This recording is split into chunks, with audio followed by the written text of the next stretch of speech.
Bagaimana hukum dan kedudukan apabila kita bertawassul, minta didoakan oleh orang soleh dalam segala hajat kita?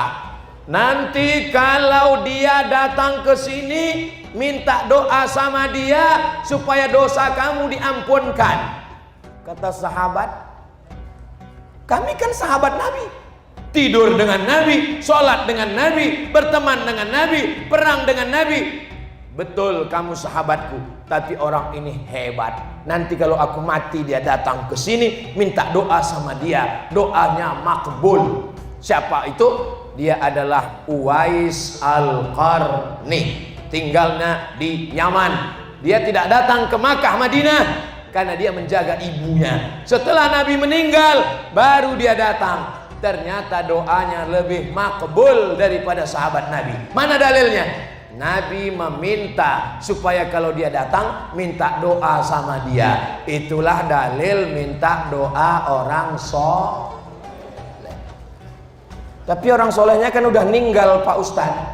Wala taqulu liman yuqtalu fi sabilillahi amwat. Jangan kau katakan orang yang mati syahid itu mati. Mereka tidak mati, bal ahya, mereka hidup. Walakin la tash'urun, kamu yang tak bisa merasakan kehidupan mereka. Beliau hidup, beliau melihat perbuatan kita hari ini. Makanya dalam tafsir Quran, wa qul i'malu, beramallah kamu, fasayarallahu amalakum, Allah melihat amal kamu. Wa rasuluhu, Rasulullah melihat amal kamu.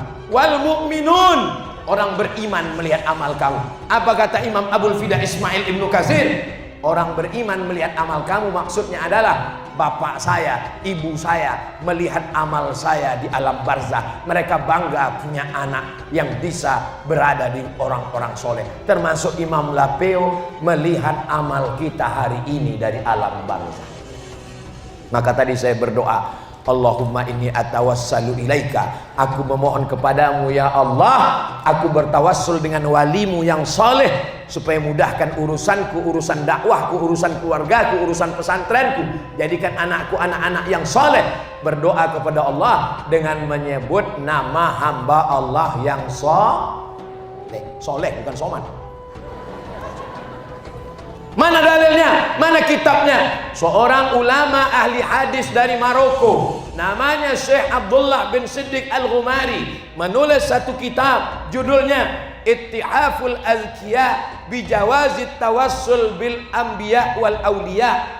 Ittihaful Azkiya, kitab yang menyatakan boleh bertawassul dengan nabi-nabi dan orang-orang soleh. Bertawassul dengan Syekh Abdul Qadir Al-Jilani, bertawassul dengan Syekh Abdul Hasan Asy-Syazili, bertawassul dengan Syekh Ahmad Al-Badawi, bertawassul dengan Syekh Bahakuddin An-Naqsabandi, bertawassul dengan Syekh Muhammad bin Abdul Karim Samman, bertawassul dengan Syekh Ahmad At-Tijani, bertawassul dengan Syekh Muhammad Tahir Imam Lapeo. Yang percaya laksanakan, yang nggak percaya jangan ngejek. Yang yakin laksanakan, yang nggak yakin ini masalah tajribah, percobaan. Saya sudah mencoba dalam hidup saya bertawassul dengan orang-orang soleh, urusan saya banyak dimudahkan Allah Subhanahu wa ta'ala. Orang kalau terus ngejek Ustadz, ya saya terus menjawab sampai akhirnya dia capek. Bid'ah, bid'ah, bid'ah, bid'ah. Maulid bid'ah, Islamiyat bid'ah, tawassul bid'ah, bid'ah. Saya gas terus.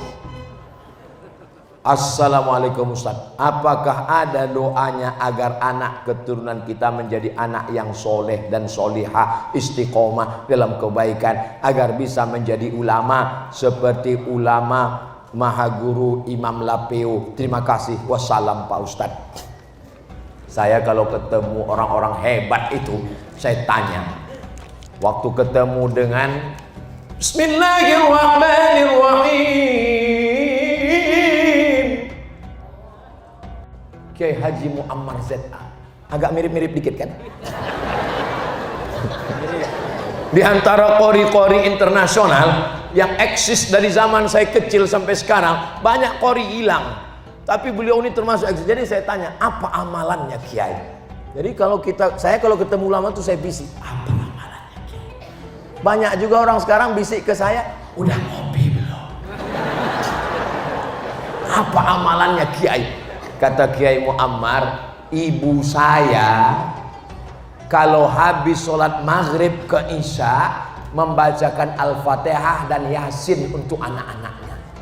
Anaknya 9, Fatihah Yasin, Fatihah Yasin, Fatihah Yasin, Fatihah Yasin, bertawassul kepada Allah dengan surat Al-Fatihah dan surat Yasin. Ayah saya, kata Kiai Muammar, habis maghrib ke isya nggak keluar masjid, masuk maghrib keluarnya isya, dan habis subuh sholat keluarnya terbit matahari setelah syuruk, mendoakan. Baru saya paham, di balik anak yang hebat ada ayah ibu yang luar biasa. Ibu saya nggak pernah cerita, saya nggak pernah nanya. Tapi ketika dia tua, saya bawa pengajian kemana-mana, ngaji saya bawa ke Medan. Sampai di Medan kami nginap di hotel. Kata dia, kawanku mau datang, terserah mak, mau datang ke kamar atau kita di lobi bawah. Di bawah aja lah, nggak enak di atas. Iyalah, di bawah. Saya biarkan mereka ngobrol, saya nguping. Apa yang diceritakan orang-orang tua? Temannya nanya, apa yang kau doakan anakmu?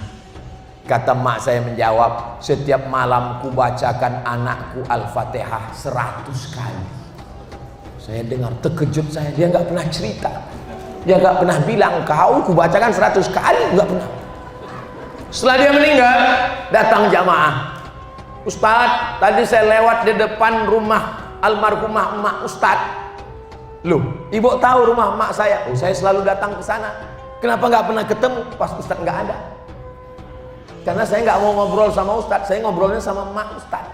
Apa aja cerita emak saya? Katanya anakku itu kalau dia tidur di kamar, aku zikir di depan pintunya pas dia tidur. Aku bacakan zikir la ilaha illallah antara 1000 sampai 3000 kali malam kalau dia sedang di rumah. Setelah meninggal baru saya tahu.